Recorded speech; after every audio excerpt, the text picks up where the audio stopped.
So the third new rule of money is, I think the big mistake is, I hear so many people say it's important to save. That's ridiculous. And the reason that's ridiculous is because what happened in 1971 is crucial.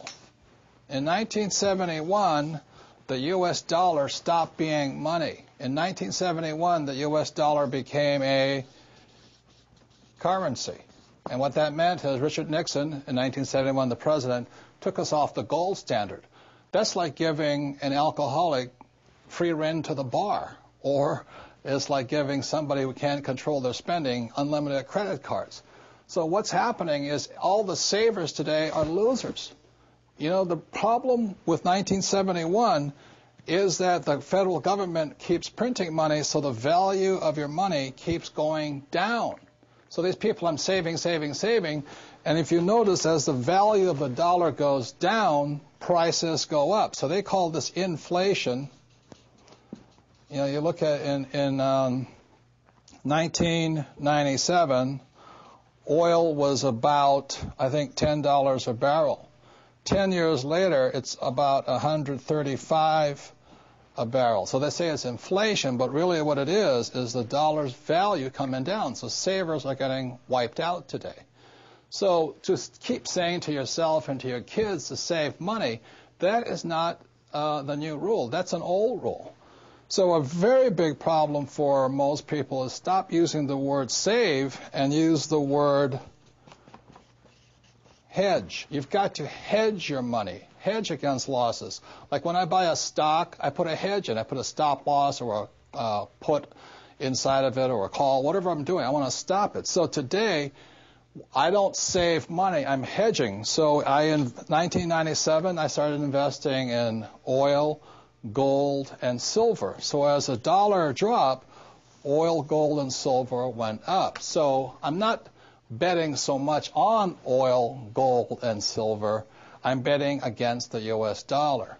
And that's why this idea that you're going to tell people you need to save money, that's really, really an obsolete idea, because the idea went obsolete in 1971. The U.S. dollar in the last few years has lost almost 80% of its purchasing power. And the prediction is, because this has happened throughout history, it happened thousands of years ago with the Romans, with the Greeks, with the Germans, with the English, the Japanese, and the Chinese. Every time they've made money into a currency, something you could print at unlimited, every time that has happened, the currency has gone to its true value, which is zero. So I am afraid as this economic volatility continues, the savers who were operating by the old rules of money are just going to get wiped out because the purchasing power of their dollar is going to go down. So even if the bank's paying you 5 to 10% interest, you can't keep up with the banks printing money. So that's the old rule of money, is saving money, and the new rule is hedge. You've got to be able to see what's coming up as something else is coming down. The last thing I want to point out to you on this idea of saving money is this. One of the biggest misunderstandings in the world today is what they talk about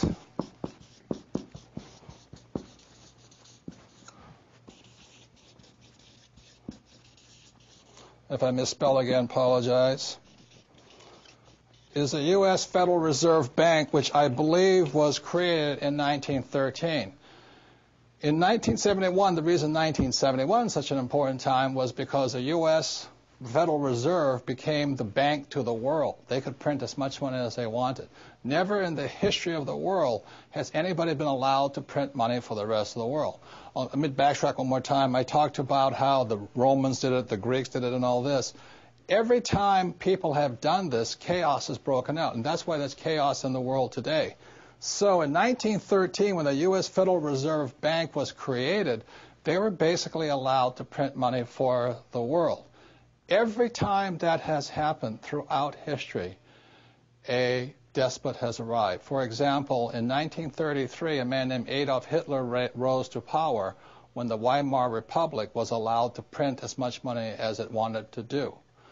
And in Russia, when Russia's currency broke down, a man named Lenin rose. When the Chinese economy broke down, Mao Zedong rose. When the Yugoslavian government broke down, Milosevic arose. So we're in that critical point right now, and one of the causes of it was in 1933, this thing called the U.S. Federal Reserve was created. And I think, they've done a pretty good job of making the rich richer. Unfortunately, many of the poor are getting poor. One of the problems of this is you have to understand that, first of all, the U.S. Federal Reserve Bank is not U.S. It is made up of a bunch of international rich guys from all over the world. The second thing, it is not federal. It's not a U.S. entity. It is, again, a bunch of rich banks from all over the world. Third, it has no reserves. There is nothing there. And fourth, it's not a bank.